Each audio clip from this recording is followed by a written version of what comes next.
video is on lesson 8.3, defining and using zero and negative exponents. You should be on page 503. Let's talk about what the exponent 0 means. A to the 0 power is 1. What that means is if you take any number and you raise it to the 0 power, you will always get 1 for an answer. There is one exception to that rule. If you take 0, A can't be 0. If you take 0 to the 0 power, that's undefined. Maybe that's one we should write in our notes. There's one exception to the rule. 0 to the 0 power is undefined. That means it can't be calculated. Other than that, if you take any base to the 0 power, you will always get 1. For example, 5 to the 0 power is 1. If you don't believe that, take your calculator, pause the video, and just try putting some numbers in your calculator and raise them to the 0 power. You will find out that each time you calculate that, you will get 1 for an answer. So any number to the 0 power is 1, with the exception of base 0 to the 0 power. That's undefined. The next thing we need to talk about is what is a negative exponent. A negative exponent, this is the first time in your life that when you see a negative sign, it doesn't really mean negative number, okay? A negative exponent means, and you see the word here, it's the reciprocal of A to that positive power. So if you're like, what the heck are you saying? Okay, here would be a concrete example of that right here, okay? 2 to the negative first power is telling me to take 2 over 1 and flip it over, basically. Okay, do you see how it flipped over into a half? The negative exponent means do the first power, which keeps the numbers the same, but reciprocal. And the reciprocal of 2 over 1 is a half. Okay, so a negative exponent does not mean you have a negative answer. It means apply that exponent, but you take the base and you take the reciprocal of that base first before applying the exponent. Here would be a more abstract illustration of that. A to the negative nth power means you have 1 over A to the nth power. The negative exponent means take the reciprocal of A. Now remember, A would be A over 1. The negative exponent means flip that into 1 over A and then apply the nth power. And likewise, A to the nth power is the reciprocal of A to the negative nth power. So if you had 1 over A to the negative nth power, it means take A, move it to the numerator, and apply the nth power there, as you see in this example. Now, if you're like Mr. Lemansky, that's kind of confusing me. I think if we look at examples, actual concrete examples of this, it'll make more sense, which we're going to do right now, okay? If you look below, 3 to the negative second power. This is what's going on in my head when I see 3 to the negative second power. I'm thinking take 3 over 1, okay? The negative exponent means flip 3 over 1 over, and now you apply the second power. So 1 squared is 1, and 3 squared is 9. You should be getting 1/9. Okay, the negative exponent simply means take 3 over 1 and flip it over.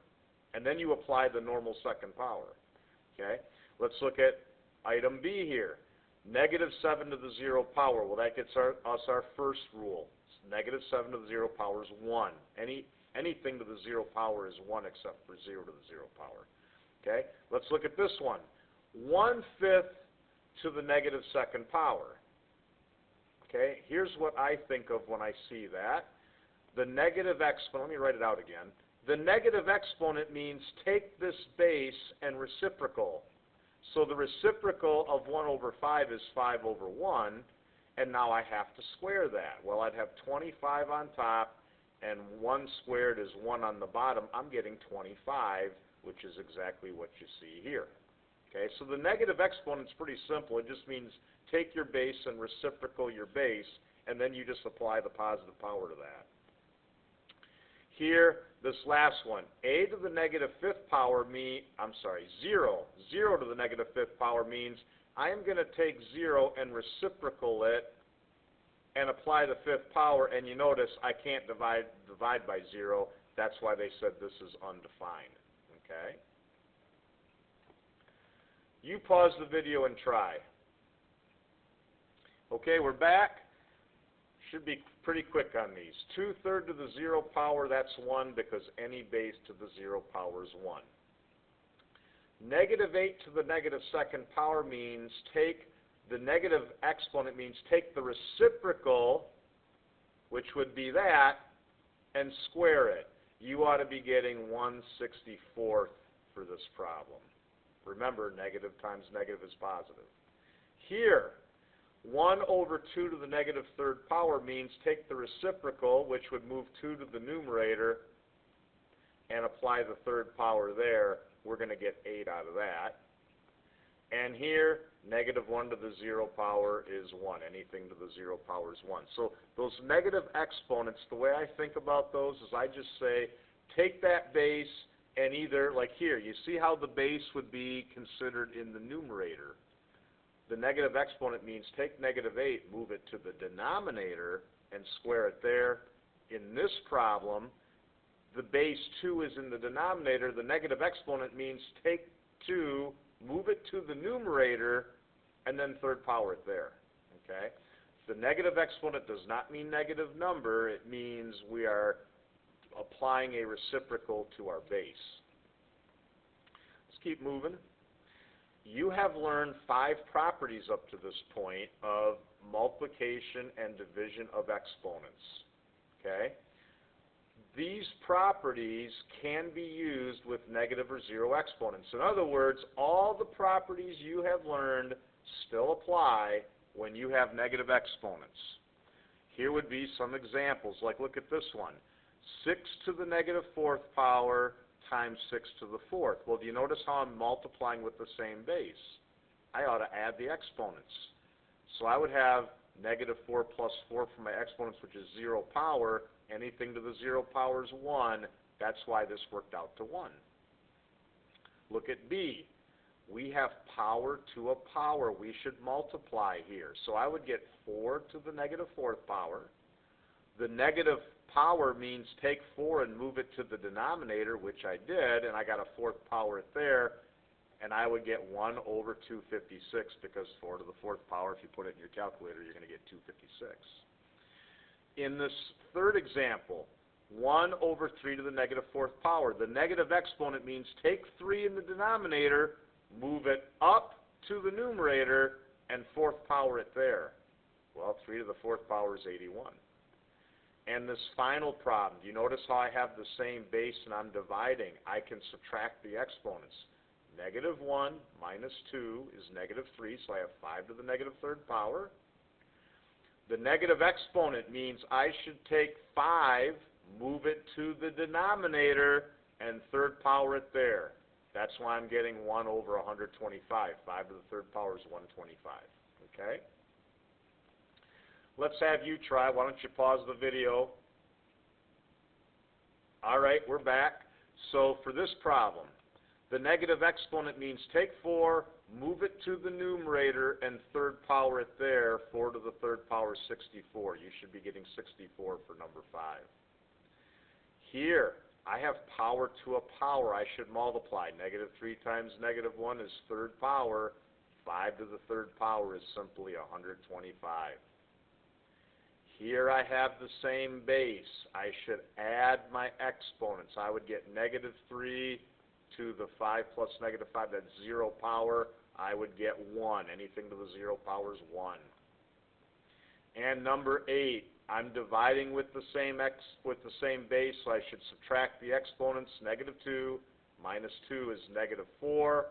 I get 6 to the -4th power, which means take 6, move it to the denominator, and 4th power it there. And if I use my calculator and take 6 to the 4th power, I'm getting 1/1296 would be the final answer there. Okay?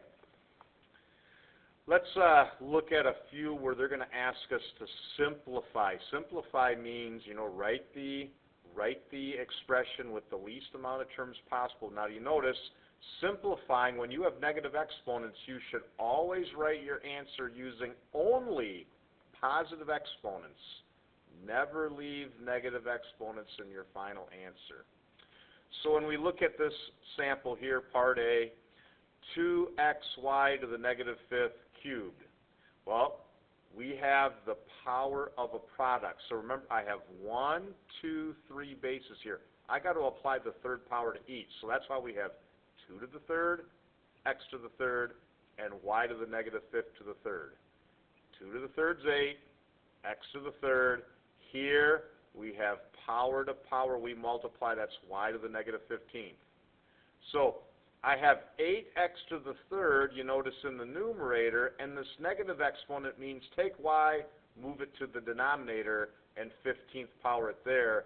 There's nothing I can simplify. There's my simplified expression for this problem. Your final answer would be 8x to the third over y to the 15th.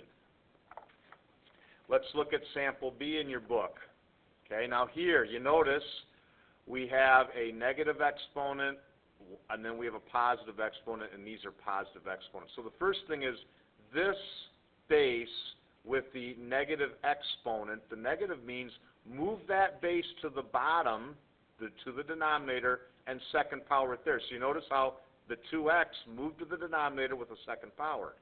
Now we just have to go and simplify. So I have y to the fifth in the numerator.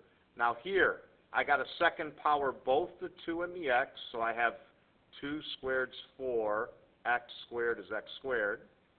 And now I just have to multiply this denominator together and simplify it. Well, positive times negative is negative.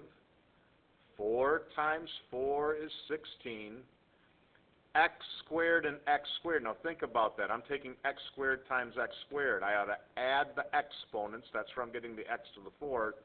And I have this extra y squared after. And now there's one last thing. Do you notice? Let me get my highlighter out. Do you notice that we have y to the fifth in the numerator, and we're dividing by y squareds?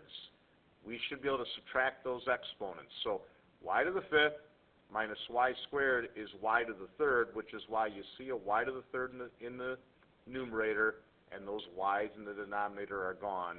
And there's my final simplified expression. Okay?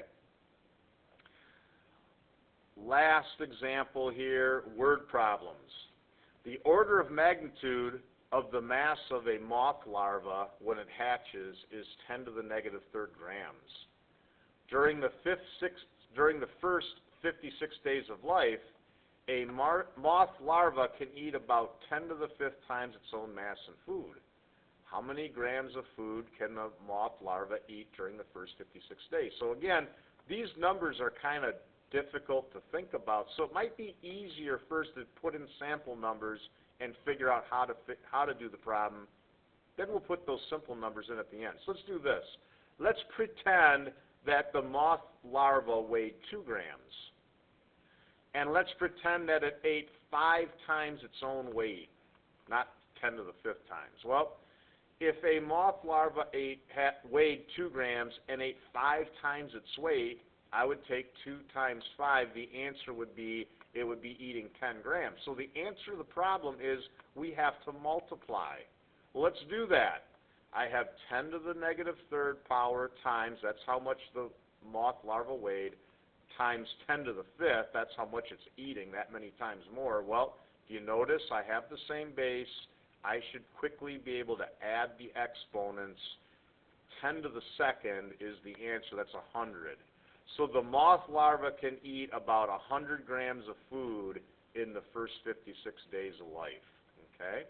So when you get those problems like that where you get these numbers that are hard to think about, it's often easier to just substitute in some simple numbers that you can kind of think about, and then once you know how to calculate that out, you just put the harder numbers back in and quickly do that calculation. I learned by using simpler numbers that this is a multiplication problem. So I just had to multiply those harder numbers, and it really wasn't hard to do at that point. Okay, I'm going to pause the video there. If you have questions, make sure you ask during class.